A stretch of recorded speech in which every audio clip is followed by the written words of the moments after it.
One conversation, three perspectives, honest debate on the stories shaping the travel industry. Each episode tackles a live issue, big trend, or hot debate from across the travel industry. Every week, we'll be joined by guests for honest conversations, strong opinions, and lively debate. I'm James. I'm Andy. I'm Will. Welcome to Let's Talk Travel. 2026 is shaping up to be one of the busiest years in aviation history, and one of the most unevenly distributed. Airlines are flying fuller planes on tighter schedules, global profits are forecast to halve, and IATA says that nearly 400 airports worldwide now need slot coordination just to fit existing demand. None of that lands the same way everywhere. Middle Eastern carriers are staring at a collective loss this year, while the ones that kept flying through the war are quietly picking up share from rivals who grounded their fleets. Northern Europe long-haul carriers are eating hundreds of millions in detour costs, while Turkish and Gulf carriers inherit a routing advantage that might outlast the war itself. Airlines that bet on the wrong engine are grounding a third of their fleet. Airlines that didn't are growing like nothing happened. And there's a real fight brewing over what to call all this. Is it a hardware problem, not enough planes, engines or sky? Or is it capacity discipline, doing a lot of quiet work to keep fares up long after the excuse for them should have expired? Timothy O'Neill Dunn joins us to help sort fact from framing.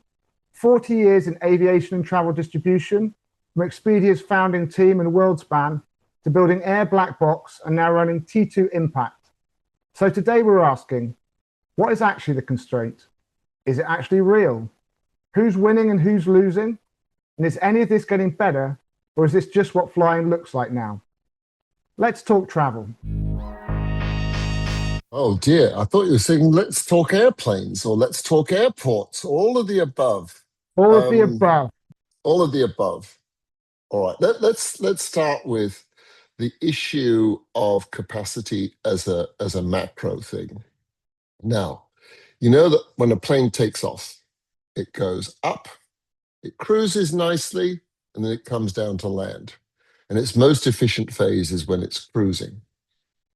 So if you can get a plane up in the air, that's what you want to try and do. So modern aircraft are not actually designed for short haul, yet that's how most people fly. So start with that macro fact. And the second thing you need to think about, which you brought up, Will, and that's the 400 slot constrained airports. I'm going to call BS on that. Because if you look at, let's just take Heathrow, right? Heathrow, the last time I looked at it, the average number of people per slot is not a great deal. What do you think the average number of people per slot is at Heathrow? Oh, per slot. Per so day, I don't know, 200. I was going to say 180. Yeah. Well, you're both wrong. It's 169. So that sort of tells you that the slot constraint is not actually the airport, which is what our good friends at IATA, Mr. Walsh and his pals, soon to be at Indigo. The challenge is this, is that the aircraft using those slots are not as efficient as they could be.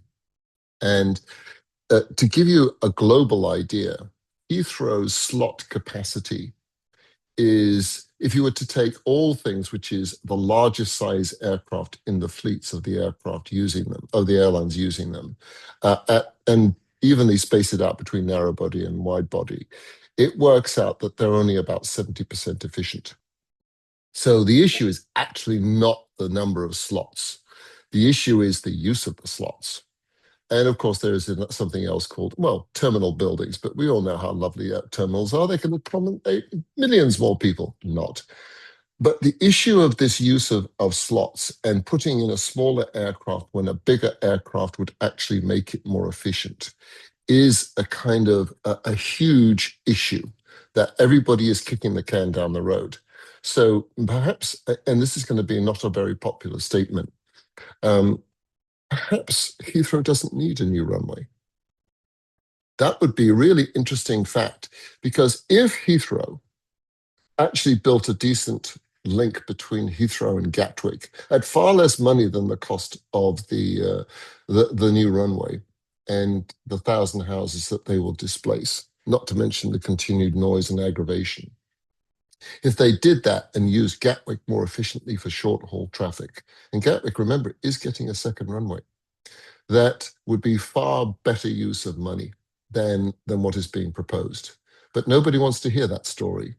So putting bigger aircraft into Heathrow would have been the easy resolution. By the way, Schiphol Amsterdam, 149 passengers per slot. Wow. But doesn't that mean that every airline is going to have to change their business model? And, we haven't even got onto the manufacture of these aircraft. That's a whole other Right. section on this. A whole other section. But let's take a blue or orange low-cost carrier. Are you suggesting that actually they should be flying bigger planes and that would be more efficient and they should change their business model? No, I'm saying that the blue, white, and red airline should be flying more efficient and bigger planes. So they stick to the longer haul routes, and then you have a different model, which is your low cost carrier, and you work it out like that. And so people using smaller planes like narrow bodies at Heathrow is actually cluttering up the usage. And BA using smaller planes like 320s and 321s, 320s more than 321s at Heathrow, they're the people who are causing this. Because if they would even upgauge from, some of them are leaving 319s and going to 320s, but everybody should have gone to a 321 out of Heathrow, and the Heathrow should just mandate that the smallest aircraft size there, a 321, would dramatically raise the items. So Timothy, can I ask, so obviously the industry, as we know, particularly from a tour operator side, we go to these conferences and the airlines are constantly kind of feeding us the rhetoric that we're driving more efficiency, we're trying to be more sustainable. So without a bit using a pun, is this all hot air? It's a load of smelly horse poo, if you ask me. The airlines and the pilots and the OEMs, that's the manufacturers of the aircraft, are all singing the same song, which is to get the most efficient aircraft, which will give you the best, then you need to fly a bigger plane, longer haul, or a plane, longer haul, which is why, everybody was going about the Airbus 321 XLR. Look how far it's going. Isn't that great? I don't know anybody who likes that plane and long haul. I've flown 321s for 4 hours, and I've flown Boeing 757s across the Atlantic, and it's not very pleasant in the back. If you follow me with my hashtag legroom, you will see for sure that I actually do sit in the back, and I do know what these things are.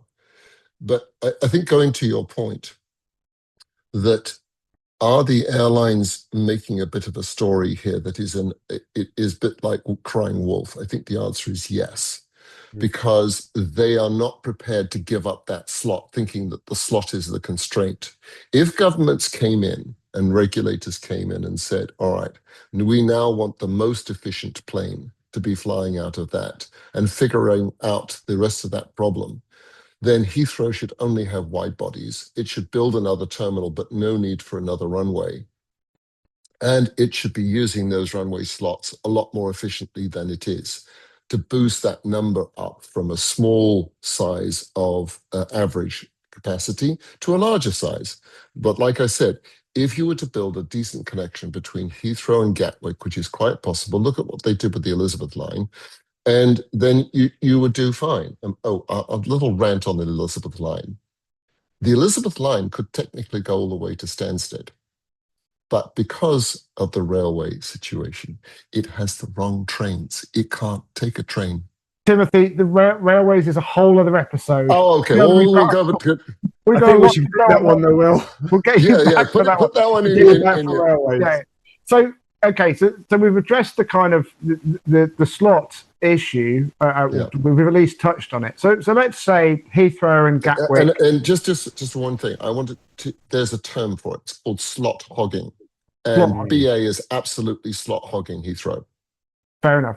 So we've got our slot hoggers. Let's say that the rules change and we decide not to build a third runway at Heathrow, and the government decrees that you can only fly an aircraft of a certain size. all the news is that the orders for aircraft are up, but delivery is not happening. Boeing have had countless issues over the years, well documented. Airbus are obviously struggling with orders as well. This problem isn't just going to be solved by some legislation that says, well, these airports can only fly these size planes. What actually happens to the delivery of this? Where are we in terms of aircraft delivery and fulfilling capacity with a change of aircraft and actually giving the airlines the aircraft they've ordered? You've got multiple issues there. Let's just deal with the supply chain one first of all, because there are people having whole conferences on the supply chain problem. The supply chain problem is real. Some of it is still COVID related, because the airlines and the manufacturers looked at their costs and said, ooh, who can we get rid of? Let's get rid of the old farts. Let's get rid of those really expensive old people because they're useless and we can replace them with young people, forgetting that there is domain knowledge in the head. And that really hit Boeing very hard. And it hit the airlines hard. It hit everybody very hard. So you lost a lot of domain knowledge, which has meant that the supply chains, which previously had a lot of humans touching things, it's the humans who actually could fix it and were not there to fix it.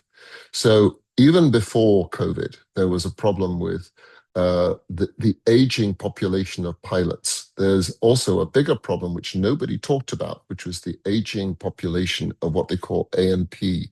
That's airframe and power plant engineers. So they weren't replacing them fast enough, and there wasn't a ready pool of people who filled that slot, typically who in previous generations came out of the military. So, I think, was it the Royal Air Force has maybe 250 aircraft available at any one time to use? It's an appallingly small number. Yeah, and so therefore their pilots don't get enough hours, their engineers don't get enough hours. And the consequence is that doesn't give you the training that you need to do to give you feedstock. And nobody is prepared to set up a university in the UK or really anywhere in Europe, other than Cranfield, where you can actually get people who are trained up in these things.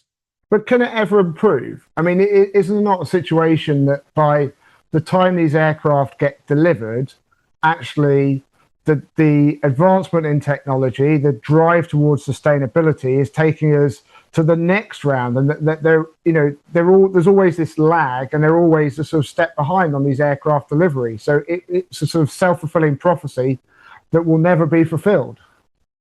Oh, Will, you're such a skeptic. I've learned from the best, Timothy. I've learned from the best. That's very true. Very, very true. I would put it this way, is nobody anticipated that the Raytheon RTX engines, these GTFs, which power only the Neo and the Embraer 190 E2s and the A220s, would be as unreliable, because they were still basically at the regular point. And I think that the interesting thing about that is that there was an assumption people made, is that if the engine burned hotter, it would actually consume fuel better. But it didn't. And so these, when it burns hotter, it actually burns through some of the things badly. And also there was a major design fault in the Neo engine, this GTF engine, which has caused these engines to be on the ground. And it isn't just those engines. GE also has problems with its LEAPs. And the LEAP engines, as my friends at Alaska told me, that when they first started moving from the CFMs to the LEAPs, they did not expect it to cost as much as it did, both in time and expense, to actually refurbish the engine or service it on a regular basis, again, because of this heat issue. So that cost has gone sky high through the roof. So you're getting benefits of a fairly small level of additional efficiency out of the plane, maybe 15 to 20%. But you're not getting a corresponding lowering of the MRO cost. And that's going to, I mean, we could talk about this for a long time, but it is a challenge to get them back in. And Raytheon said, oh, don't worry, everybody. They said this, by the way, in 2022. They said, by 2024, all be finished. We're now projecting 2028 before all these engines. And just in case you think that Rolls-Royce is also doing just fine, the answer is no, it's not, because its Trent engines, the new Trent engines, the Trent 1000, is also suffering similar issues of trying to build that greater efficiency. Pushing it to the nth degree is resulting in an aircraft that doesn't have the same level of reliability as something like the CFMs and the early Trents. Timothy, can I ask, is there either an airline or a country or a region that is doing what you're saying a lot of airlines and countries are not doing with their procurement, with their structure, with their training of engineers, with their forward approach? Is there someone there that is getting that gold star in your eyes? I would like to give a gold star to China. Because they have a better supply chain, but they don't have the equipment to do it. And also, they don't have quite the right level of technology to do it. But do they have a supply chain of pilots and engineers? The answer is yes. And are they doing something about it? Yes, is the answer. India should be doing the same because it does have a higher proportion of people that it can draw on as a pool of pilots, and the same for engineers. But India has a problem, and that is its actual, I'm going to say this is really silly, but it's its environment. It's hot, it's dusty, and those two things do not work well for aircraft. And while they're rapidly trying to build up their skills and their technology, as well as improving their environments, they have a lot of old stuff that they've got to replace. But they are making a stab at it. And obviously the Gulf states are benefiting from having something that's new, as opposed to having to make do with old stuff. And so I think you've kind of got to look at it that way. The person who's really, the country that should be doing a lot better is the US, and it's not. In a lot of things, but that's, again, a whole other thing. James, I'm interested, every episode you talk about all the deals that you find, and they're normally flight inclusive. And so while we hear all these news stories about we're waiting for more planes, we're waiting for more, engines, are planes actually, is there a capacity issue in terms of how you see it? How do you counter that from a market perspective to what Timothy's saying? So if we look at the traditional tour ops who are doing very well, the Jet 2s, the 2Es, and now, of course, EasyJet holidays, both of them, if you look at Jet 2 and EasyJet in its entirety, they were not tour operators by birth. Jet 2 was a haulage firm. It was basically a logistics firm which has moved into the holiday market, first with flights, then with holidays. EasyJet was I bought my second car off Philip Meeson. There we are. That's a nice piece of trivia. He used to sell second-hand dirt cheveaux out of a garage in Acton. Nice. There we are. Knowledge runs. And then with EasyJet, and we were talking about slots earlier, we forget that EasyJet acquired GB Airways, and that was a really important move for them, because when they acquired GB Airways, we all knew in the industry it was about slot procurement. It wasn't necessarily about acquiring an airline, because they got rid of the brand very, very quickly and pivoted it for the slots. And that gave them an amazing leapfrog into growing into their market. So to answer your question, the likes of EasyJet 2E and Jet 2, I don't think they have an issue. They're not waiting for a backlog of aircraft to come through. And what they're actually very good at doing, and this is what we've seen this, which is when there is issues around the world. So let's look at somewhere like Jordan, which EasyJet fly to, or Tel Aviv. They will just reposition their aircrafts to other markets quite quickly and say, we'll just create a new holiday market over here and pivot the aircraft. And, I've had conversations with these tour operators, and I don't think there's any fear there of aircraft. The problem is the new emerging businesses in this area, tour ops, if they want to go in and say, right, I want to start growing a tour op tomorrow and I want to get an aircraft, good luck, because they're going to have to start either leasing them or waiting at the very back of a queue, because they're not going to be a priority to any airline manufacturer. So, Timothy, is there a divide though between low cost and everything else in terms of the capacity issue? It transcends. It isn't. You kind of have to go the where James was going with this, which is I have a metric which very few people talk about, which is available aircraft months. That is the amount of aircraft that are actually available on a month. People talk about ASMs, available seat miles, and RPMs, or revenue passenger miles. And they talk about that in sort of such a large global terms, is that you never look at the capacity issue. Well, the capacity issue is there because of the grounding of all these other aircraft. The economics of that, and again, as a subject we could go into in great detail, but I think it is important to understand that there is spare capacity out there. It's just not in the right place, and it can't be as flexibly positioned as possible.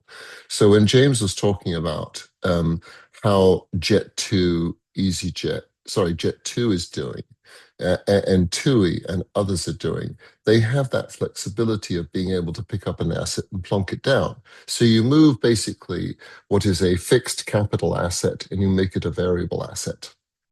Now, there is one airline who does a very good job at this. Can you guess what that airline is? Ryanair? Bingo! Yes, because Ryanair says if you don't play ball, I'll cut you from 4 flights a week to 3 flights a week. The actual number of flights that Ryanair flies on more than one daily basis, you can probably count on 2 hands.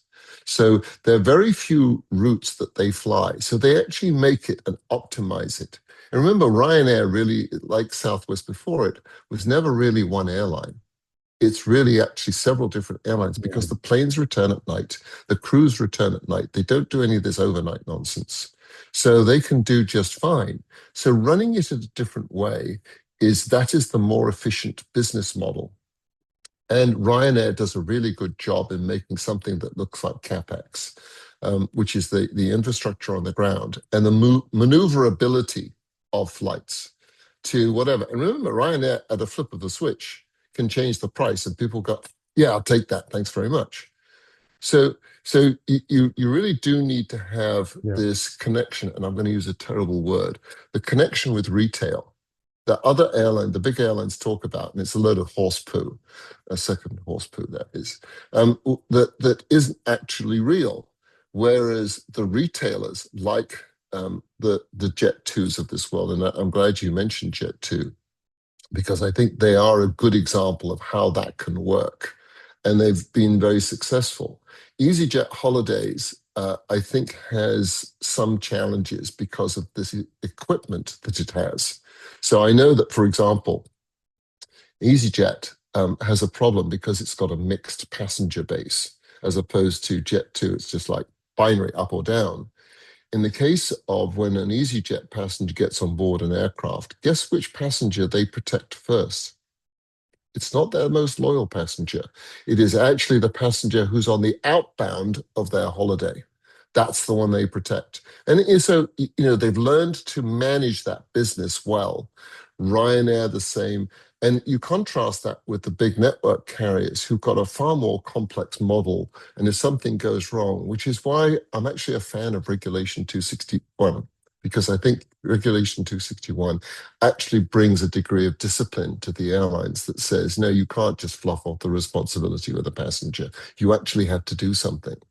So my sense is that the situation does improve when you take a very distinct model. So is there a distinct model between an airline like Jet2, which is an airline, but it's a business, the same with Allegiant in the US, and you compare that with what I would say legacy network carriers who rely upon things and whose regard for the short haul is it's just a necessary evil.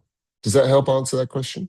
Yeah, I think so. And I think for me, there has to be that distinction between the low cost carriers and how they run their businesses, heavily reliant on the sort of ancillary revenue. So let's just focus on the legacy carriers that you talk of.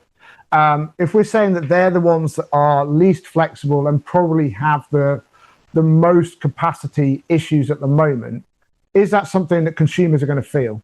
Is that something that's going to have a material effect on the price of a holiday, over the next few years? How they fly, what they do, etc. I would characterize it a little differently. I would say that there is no good full service carrier which is. You heard it here first. There we go. Yeah. When you look at the different submodels, so you look at what Emirates does and the profits that Emirates generates, right? Emirates is a very well run organization, but it is also a highly integrated organization. So it knows exactly what it's doing at all times. It's not really dependent upon anything else, and it can raise or lower its prices as it sees fit. And it's established a brand that is of great value. So I think that's kind of important to recognize that there is differences between the way that Emirates runs its business and IAG runs its airline businesses. So IAG is a far more difficult animal to run, and I don't envy the teams running the individual airlines because they have kind of two bosses. They have their own customer as a boss, but they also have, the needs of the rest of the airline. So can you say that Vueling is run as well as, let's say, Ryanair? Probably not, but it's got a mission out of its major hub. I think longer term, what you're going to see is that airlines in the full service legacy area, they've maxed out their ancillaries. And that's a big challenge for them because there's no growth in that. And if there's no capacity growth for the reasons we've just talked about, long term, and what can they do? Prices are just going to rise and people are going to get pissed off. So I don't think we're going to get as much as we thought we could get in the flexibility. And I think there's still areas for reformation in how bigger airlines, and having run an airline myself, I know that those operational issues can be really constraining. And even though, I was only running a 6 airplane fleet. James, how are you seeing it in terms of, ignore the low cost carriers, but everything else? I think one of the stories that has caught my eye actually recently is, let's look at Air India. Air India is a really interesting one. They went through a huge growth, but they've just changed their CEO. Their whole operation is going to change quite significantly, but there was a lot of investment in their fleet. And previous to Air India, the other airline that went through a massive growth and focus was Turkish. So you've got to look at these airlines that are globally going to be benefiting right now due to the conflicts that are going on, because the Middle Eastern carriers aren't going to be used as much, and obviously the through routes. So you've got two airlines there that if they make a lot of revenue through this period of time and create a bit of brand loyalty, there's an opportunity for them to, I think, grow and become a bit of more of a name used rather than the UAE airlines that have obviously just dominated in the previous years, predominantly because they sold cheaper, they offered a better service, and people started to feel comfortable with going via a destination rather than going direct. So that's how I see that. I will say, sadly, I don't agree with you. Okay. And the reason I say sadly is because I have tremendous respect for the now departed Campbell Wilson, who knows how to run an airline. Yeah. Air India was a giant cluster of every description. And there's no easy way to describe it. So reforming that whole mess, which perennially lost money for decades, Yeah. and was seen as, government sinecures were handed out, and a labor pool that was very unhappy about this. I think actually a better carrier to pick up on your point about would I be prepared to go via India is Indigo. And Indigo will make that change. And guess who's going to be the new CEO next month? It's Mr. Walsh.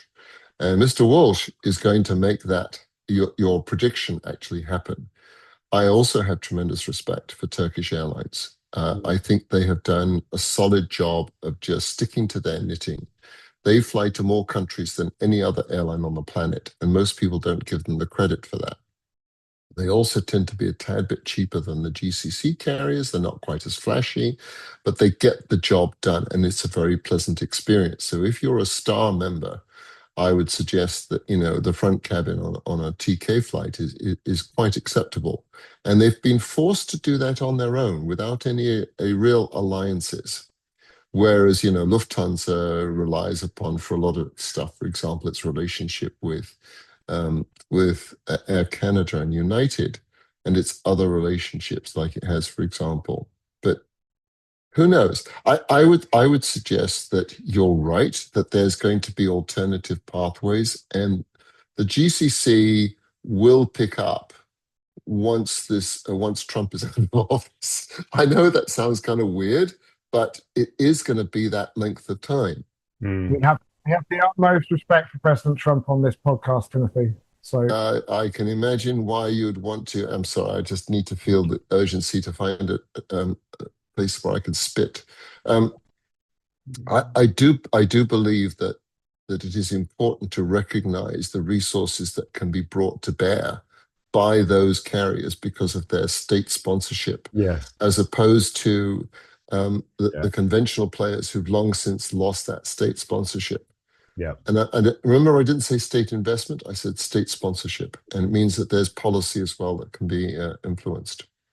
I just want to jump ahead because we're running out of time. But looking to the future, there are projects underway like Jet Zero and Boom Supersonic, which sound fantastic. But what you're ultimately saying about the legacy carriers is, as I hopefully have understood it, it doesn't actually matter about what aircraft they're flying. It matters about how they're deploying them and the infrastructure they put in place. But how do you see this kind of future of aviation and some of these projects and what effect they will have on the airline space? Why do you give these sort of blanket questions? Because then it allows you to only got rant a couple of minutes. I know you love. So right, thank you.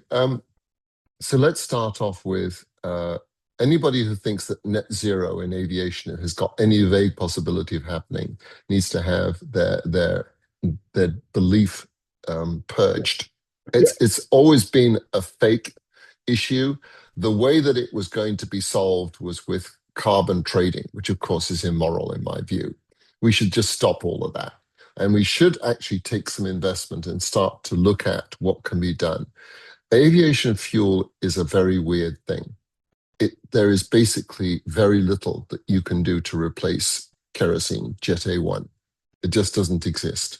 So you have to think about other things like carbon sequestration, like improving the efficiency, but even then that's not going to solve it. And so net zero 2050, forget about it. It's a lie. Politicians are lying, airlines are lying.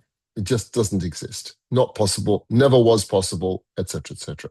So what you need to look at is how can you improve it to a level that makes it acceptable? Because actually any investment in that could be far better placed elsewhere in things like replacing lorries, etc. So when it comes to sort of new aircraft, I'm a fan of the Jet Zero, the blended wing plane, now known as the Z4 or Z4 to give it its correct nomenclature. I think it has a good chance. I'm not sure how passengers are going to take to it, because remember that you're going to be dealing with a lot less windows on the plane, and people like to see that stuff. I'm a windows man myself, so it's going to be they're going to be charging a huge premium for the window seats. It has the capacity, but interestingly enough, it's being sponsored mostly by the US Air Force, and therefore it's being seen as a military airlifter to replace the C-17 and to replace the tankers. And so that usage is going to be excellent. As a passenger plane, its appeal is going to be not so great, because you're going to have large numbers of people who can't see a window. I know that sounds really bizarre as a reason, but human factors do play into it.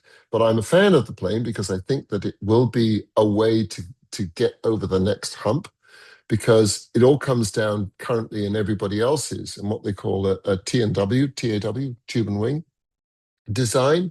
The only efficiencies you can get is out of building better engines, and that curve of building engines, better engines, has proved to be an incredibly hard, whereas the blended wing design of the Z4 doesn't require that degree of new engine technology, because ultimately the plane itself becomes a lot more efficient. The design is more efficient. So that's where I am. You mentioned supersonic. Oh, can we go there? Oh, please. Oh, please. Yeah, go on, because I want to know about this. Because obviously, Yes. this was me. I messaged Will and I said, look, I'm so interested in Boom Supersonic. I never got a chance to go on Concorde. So do you think there's a future for bringing back a supersonic commercial aircraft? Why do you need one? I asked Well, that because question you can first. they're obviously their position in it is you're to New York in 3 hours and 40 minutes rather than 7 hours 30. Okay. When was the last time anybody earned $3,000 an hour other than me as a consultant? Right? And the answer is very few people. So the universe of people who actually want it is quite small. Yeah. So you have to remember that across the Atlantic at any one time, at the height of Concorde, was 300 seats a day, each way. So you got to kind of think about things in context. Boom is only a 50-seater, 49-seater. So you have to think about that. And I don't know, I actually did fly Concorde just the once, but I did fly it. And the service was crap. It was on Air France. And the seats are small, the windows are tiny, and I got caviar in a little These pre-packaged first little world cake. problems that you talk of. Yeah, exactly. But get this, there were 40 passengers on that plane, and only 14 of those were revenue passengers. So there's a degree of nonsense now. But let's go to the plane itself. When Boom started, they had engines sorted, and 3 people said they would produce the engines. They eventually lost all 3, so now they're having to produce their own engines. So they've shown that they can get an aircraft into the air that goes supersonic with their test aircraft, but that's a long way from making an aircraft that is going to be taking 50 passengers with 2 engines at least across the Atlantic. I think it's much further in the future than anybody realizes and appreciates. That's a very important factor. The second thing is that I think the universe of passengers is probably okay.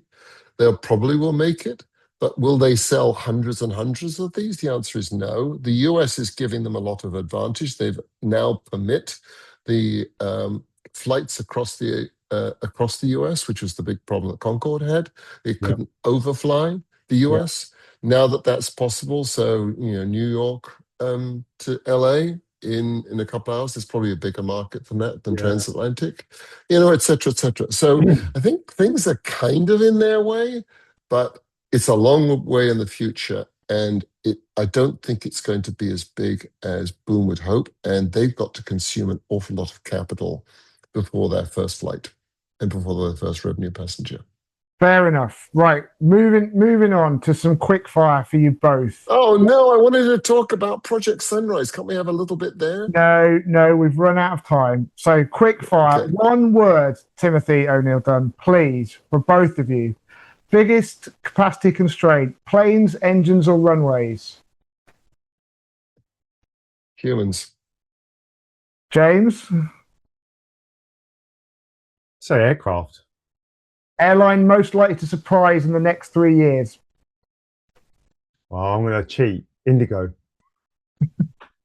Timothy? I was going to choose Indigo. Yeah, because I was listening to you. So Thank you. I would have said it. I actually would have said Turkish. I think that's my backup, because I think they're going to keep going and going and going. I would kind of agree, but I'll go with another airline, Allegiant. Ooh. Okay. Airline you feel sorry for right now, Timothy? Avelo. James? I feel sorry for. I shouldn't feel sorry for any airline, but I'll go with Norse, actually. Okay. I'm sorry, who? North who? Norse. The old low And cost. is that NO or ZO? Moving along, we're just on one word. We're feeling sorry for all Norses. Is this a real shortage or is the industry playing us? Oh, industry's playing us, I think. Timothy? Both. Fares will be down by 2030. Yes or no, Timothy? Absolutely not. No. I'm inclined to agree. That's been brilliant. We haven't actually got time for all of the knowledge we can impart from your brain, Timothy, but that's a great insight and to everybody in some of the issues facing the aviation world. Thanks to our sponsor, Travelzoo, the club for travel enthusiasts. Join Travelzoo today for hand-picked deals exclusively for members. We have one final section that we do with all of our guests. They come on and play our revolutionary game of travel or twaddle. So I'm going to give you 5 statements and you're going to tell me whether they're true, as in travel, or twaddle, as in false. So here we go. Number 1. Travellers from the UK need a visa to enter more countries than travellers from any other G7 nation.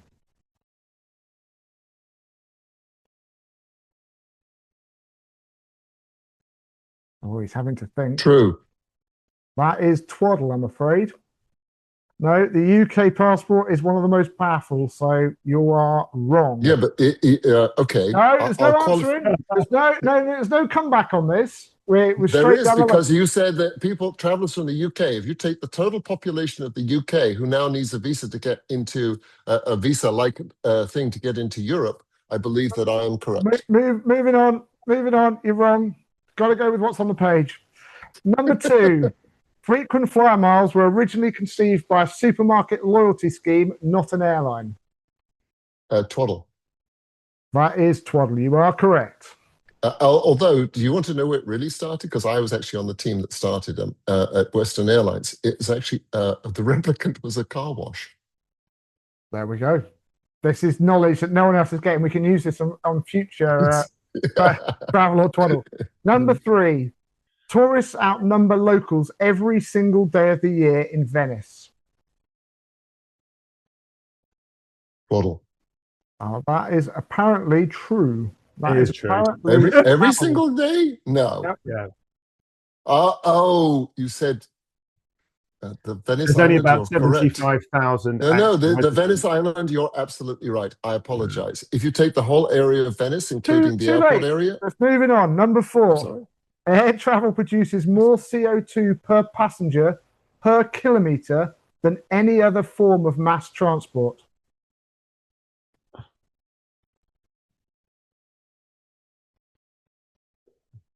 I would say twaddle.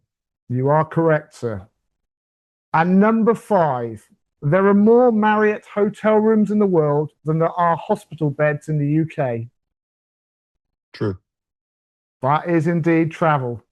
Timothy O'Neill Dunn, you scored 3 out of 5, sir. Very well done. That is very respectable. I would say that I got 5 out of 5 given the inadequacy of the question, but that's by the by. Well, you can take that. You can take that up. The lack of precision in the question. You can take points away as well, remember. Yeah, we can still take some. Some of us got 5 out of 5, and we weren't the question master. So there we go. Look, that's our time. I'm really grateful for your input, Timothy. That has been an education on a lot of things. I don't think everything, because I just think there is so much complexity to all of this. So it'd be interesting to see how these things play out. We'd love to get you back on to explore some of the other areas. I fear that if we open up the rail debate, that might go on even longer than an entire episode. But Yes. We're very grateful for your time and thank you for joining us today. My pleasure. Thank you both. Thank you to everyone for listening. That's been another episode of Let's Talk Travel. Please subscribe, rate, and share the podcast. You can find us on LinkedIn at Let's Talk Travel Podcast or on YouTube at Let's Talk Travel Podcast.